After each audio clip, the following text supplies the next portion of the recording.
Hello दोस्तों, welcome to my channel English grammar classes. आज हम लोग पढ़ने वाले हैं ये grammar able to be able to, unable to, तीनों पूछता है।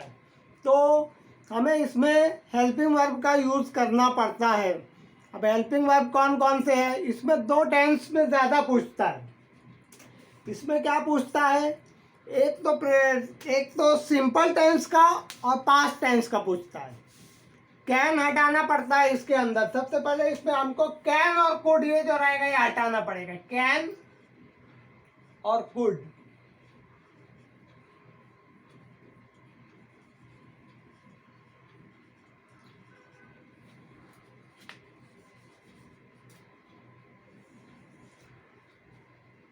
टू बी एबल टू बनाते समय हमें कैन हटा देना है और कुड हटा देना है। जब कैन हटाएंगे तो हमारा क्या हेल्पिंग वर्ब यूज होगा? Is, am, are. वो यूज होगा सब्जेक्ट के हिसाब से। जैसा सब्जेक्ट रहेगा वैसा यूज होएगा। आई के साथ एम इस्तेमाल होता है, ही और शी के साथ इज इस्तेमाल होता है, दे, यू, वी के साथ आर इस्तेमाल होता है। और फिर इसका जो पास्ट टेंस हो गया कुड। कुड के साथ क्या इस्तेमाल होता है? वॉज और वेर। कुड हटाएंगे जब पास्ट टेंस में तो सब्जेक्ट आएगा तो प्लूरल सब्जेक्ट है, प्लूरल, उसके साथ वेर यूज होगा। और जो सिंगुलर सब्जेक्ट है उसके साथ वॉज यूज होगा। तो ये हमारी मिसालें हैं। इसमें हमको कुड हटाना रहता है और कैन हटाना रहता है।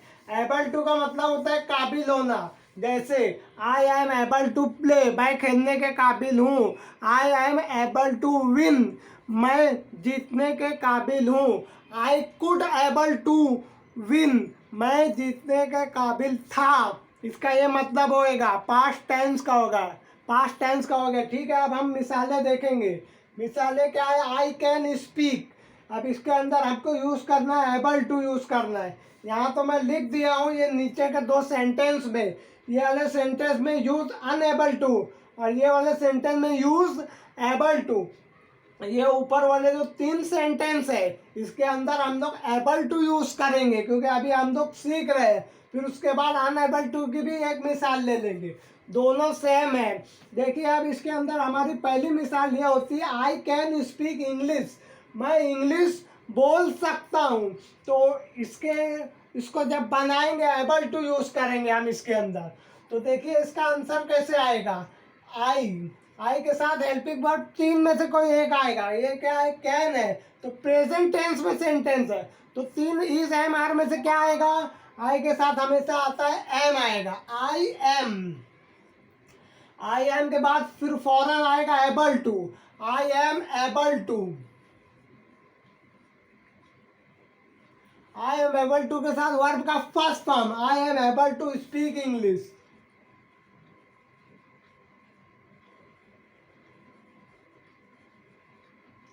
ठीक है, ये पहली मिसाल हो गई।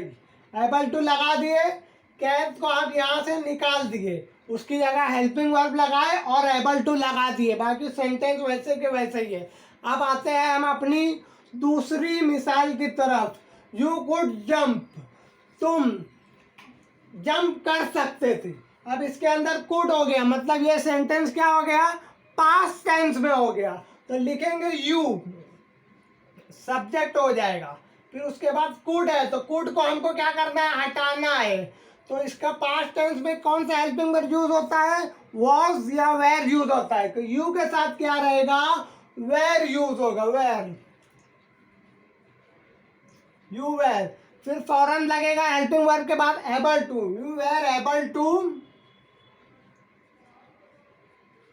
To jump.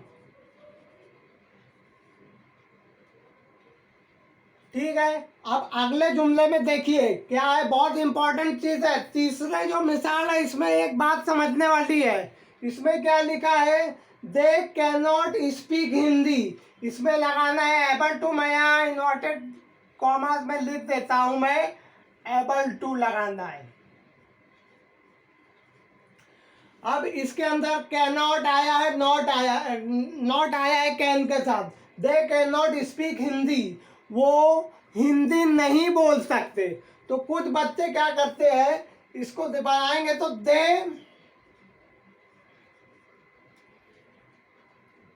अब ये हो गया आर, दे आर, इसके साथ क्या लगेगा, कैन, कैन है तो सेंटेंस कौन सा हमारा, प्रेजेंट टेंस में है, तो हेल्पिंग वर्ब लगेगा are, they are not able to लगेगा। कुछ बच्चे क्या करते हैं, दे आर अनएबल टू कर देते, they are unable to Hindi, sentence same होता है मतलब, लेकिन अगर एग्जाम में आपको एबल टू लगाने को कहा है तो आप अनएबल टू क्यों लगाओगे, मार्क्स नहीं मिलेगा, 0 मार्क्स मिलेगा। अगर एबल टू लिखा है तो एबल टू लगाना है, अनएबल टू लिखा है तो अनएबल टू लगाना है, तो यहाँ एबल टू लिखा है तो हम एबल टू लगाएंगे, दे आर एबल टू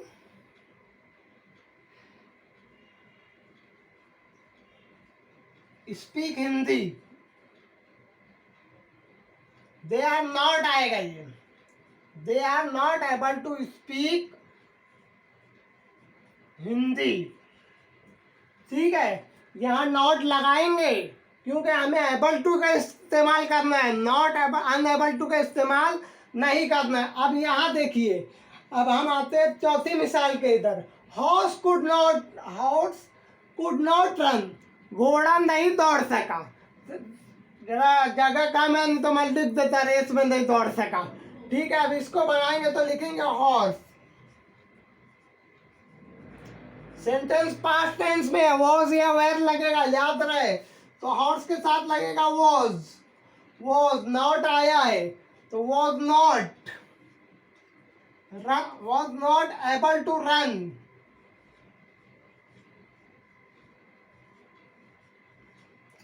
ठीक है। अब तो ये जो लास्ट है ये सबसे इंपॉर्टेंट सेंटेंस है, इसके अंदर है he can not run fast, इसके अंदर हमें अनएबल टू, सॉरी इसके अंदर अनएबल टू यूज करने का था, तो हम ये नॉट हटा देंगे, ये यहाँ अनएबल टू यूज करने बोला है ना, तो हम he was unable to run, ये नॉट हट जाएगा क्योंकि अनएबल टू में नॉट छुपा हुआ है, ठीक है। पहले हम सही लिख रहे थे, फिर इधर आते हैं ये मिसाल के तरफ, इधर क्या लिखा है, एबल टू यूज करने बोला है, ऊपर वाला सेंटेंस में हमें अनएबल टू यूज करने बोला था, तो ये हम यहाँ पे इसका आंसर लिख देते हैं, ही इज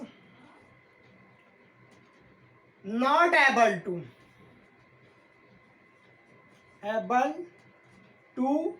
रन फास्ट, ठीक है। ये अनएबल टू वाला है तो अनएबल टू यूज किया गया, ये जुमले में भी नॉट है, ये जुमले में भी नॉट है, लेकिन जहां अनएबल टू यूज करने की जरूरत पड़ी है वहां अनएबल टू यूज किया गया है, जहां एबल टू का यूज किया गया है वहां नॉट भी आया है।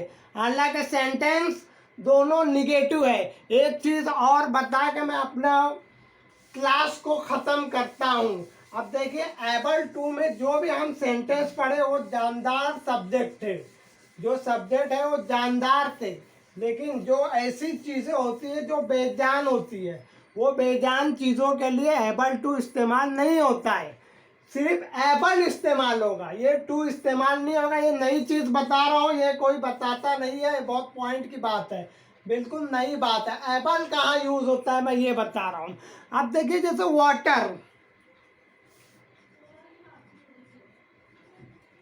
वाटर इज, ठीक है, वाटर इज ड्रिंकेबल, यहाँ क्या इस्तेमाल हुआ है, एबल इस्तेमाल हुआ। वाटर इज ड्रिंकेबल, पानी पीने के लायक है, पानी की पीने के काबिल है। अब इसकी दूसरी मिसाल देखिए, ये पानी जो है ये जानदार नहीं है, इसलिए इसके साथ सिर्फ एबल लगा। एबल टू जानदार चीज़ों के लिए ही यूज होता है। अब देखिए ये सॉन्ग जानदार नहीं है, सॉन्ग इज लिसनेबल, गाना अच्छा था, सुनने के काबिल था। आज तो मोबाइल का दौर है, सभी गाना सुनते रहते हैं। अब ये आपको समझ में आ गया। मेरा ये वीडियो देखने के बाद आपको, मुझे उम्मीद है कि और किसी का वीडियो देखने की ज़रूरत नहीं पड़ेगी। बस आपको याद क्या रखना है, कुड और कैन को हटाना है और हेल्पिंग वर्ब लगाना है, एबल टू लगाना है, एकदम ईजी है। तो आज के लिए बस इतना। मैं आप लोगों से ये रिक्वेस्ट करता हूँ कि मेरा चैनल सब्सक्राइब करें और बेल आइकन को दबाएं। ठीक है।